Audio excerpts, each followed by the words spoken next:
Hi there. We continue our video series on Laplace transforms, and what we're going to consider in this video is another theorem called dividing by t. So we have seen now that we have some function of t, and when we take the Laplace transform of it, then what we get is a function of s.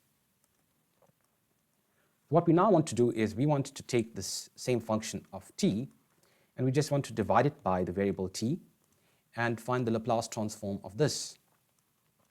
Can we get some kind of general formula for it? So yes, we can.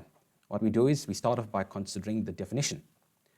So the definition of the Laplace transform was that we take an integral from t is equal to 0 to infinity of the function of t multiplied by e to the minus st dt. So if we are now dividing by t, then that's what we need to do. We have to divide this by t. So we're just going to now express this division by t as the exponent or underneath the exponent. So we have e to the minus st over t. So what we're going to do is we're now going to replace this part, this e to the minus st over t. This integral from 0 to infinity of f over t, that remains the same. And then we have dtl. And this e to the minus st over t, we're going to replace that. So what we're going to do is replace it with the integral of e to the minus omega t and integrate it from s. Okay, so this omega is a new dummy variable. So that omega is going to be integrated from s to infinity. And since we introduced the integral, we have to introduce d omega. So does this actually work out? How does this actually work out? It does work out. If we just consider this integral, what we have just written, integral of e to the minus omega t, if we integrate it, what do we get? We get the integral of e to the minus omega t, and we have to take cognizance of this inside function, this minus omega t, and since omega is the variable of integration, it means that t is being treated as a constant. So we're going to have minus 1 over t in front. And now if we're integrating this from s to infinity, we're integrating this from s to infinity, okay, then the integral of e to the infinity as omega approaches infinity is going to be 0. So we have minus there, that's in front, and we have 0 for this first boundary of integration of this infinity, and then minus. And the second one is going to be, we just substitute omega with s, so we have e to the minus st. And of course, this gives us e to the minus st. And this corresponds with our definition of the Laplace transform, e to the minus st. So we just have seen how this e to the minus st over t can be replaced with this integral here. So what we're now going to do is just swap some of these things around. By our rules of integration, we know that we are allowed to do this. So this first integral from s to infinity, I'm just going to bring that right to the front. So I'm going to have this integral where omega goes from s to infinity. And then I'm going to write this second integral in terms of t. So that's from 0 to infinity. And then I have f of t. And then I have e to the minus omega t. And then my first inner integral here is with respect to t. And the outer is with respect to omega. So if I just think about what I have here, this inner integral actually is the form of the Laplace transform. If we think about what the form of the Laplace transform is, you would remember that it's the integral from 0 to infinity of f of t times e to the minus st dt. So that's the Laplace transform. And it follows this exact same format, except for the fact that instead of s, we have omega. So that is it. That is it. So this inner integral is just the Laplace transform, but instead of being in terms of s, it's with respect to omega. And then we just write what's left. And what's left is the integral from s to infinity times d omega. So what does this mean? What have we just done? What have we just proved? What we've just proved is the fact that if we have some function of t, and if we divide it by t, the Laplace transform of this is the same as taking the Laplace transform of this function of t, and instead of writing s, we write omega, and then you take what's left and just integrate it to be from s to infinity. And we can illustrate that point with a simple example.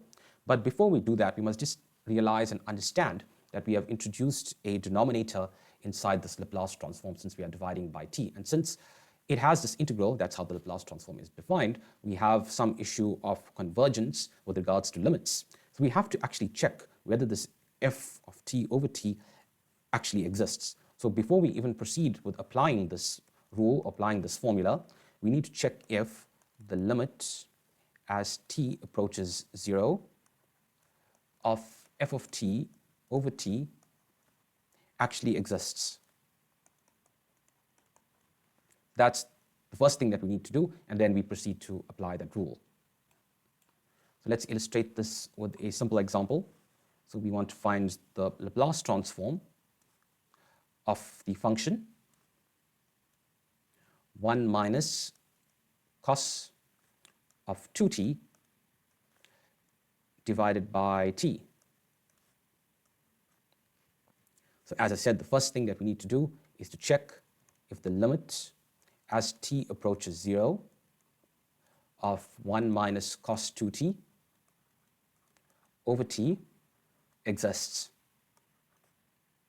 So if we were to check that, cos of 0 gives us 1. So we have 1 minus 1 over 0, which is equal to 0 over 0, which is an indeterminate form. So in terms of limits, we have to use L'Hopital's rules, or L'Hopital's rules, as it's pronounced.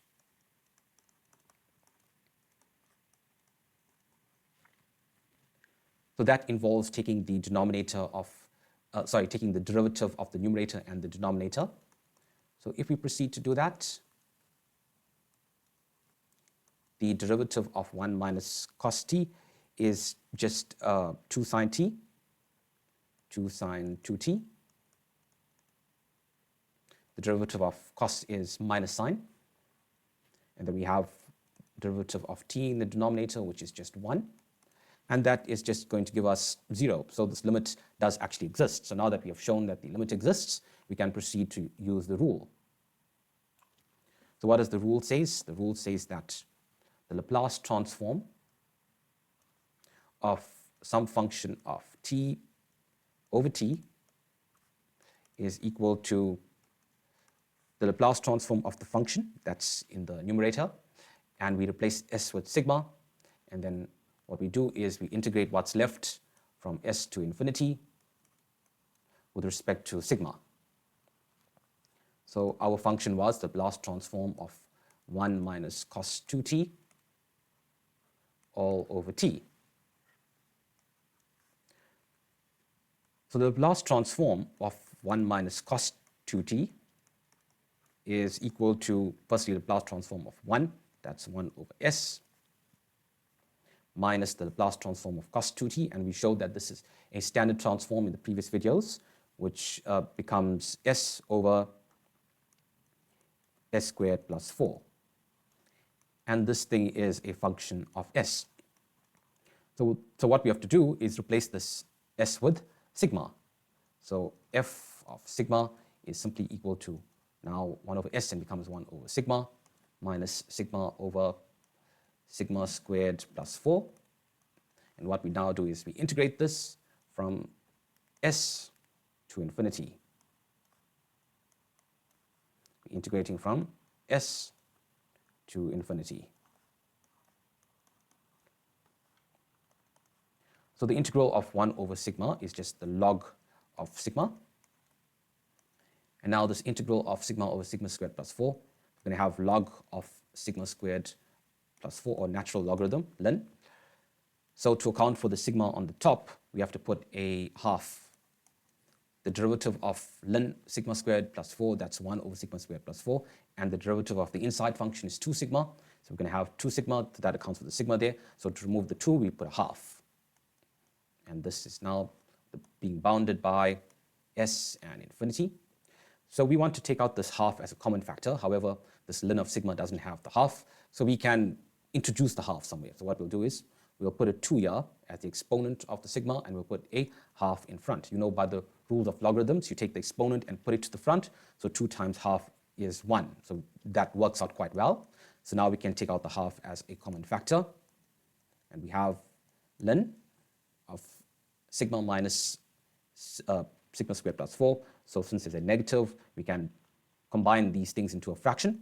So we have sigma squared over sigma squared plus 4, integrated from s to infinity.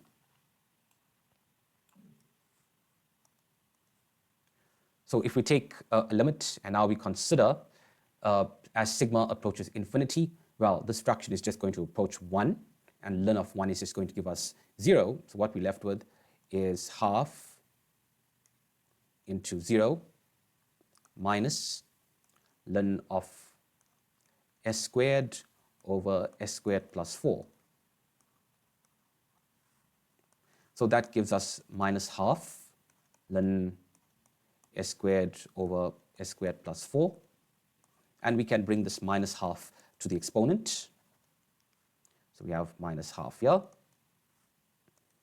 And what we can do is just swap the numerator and the denominator, and it becomes plus this exponent, plus half, and that's just a square root. So the final answer is ln of the square root of s squared plus 4 divided by s squared. So this was just an illustrative example of how this procedure works. But in a nutshell, if we have a function that's divided by t and we want the Laplace transform, all we do is take the Laplace transform of the numerator, the original function, and then we replace the s with sigma, and then we take what's left and integrate it between s and infinity. And in this case here, it had given us this final answer of ln of s squared plus 4 over s squared. So thank you very much for watching.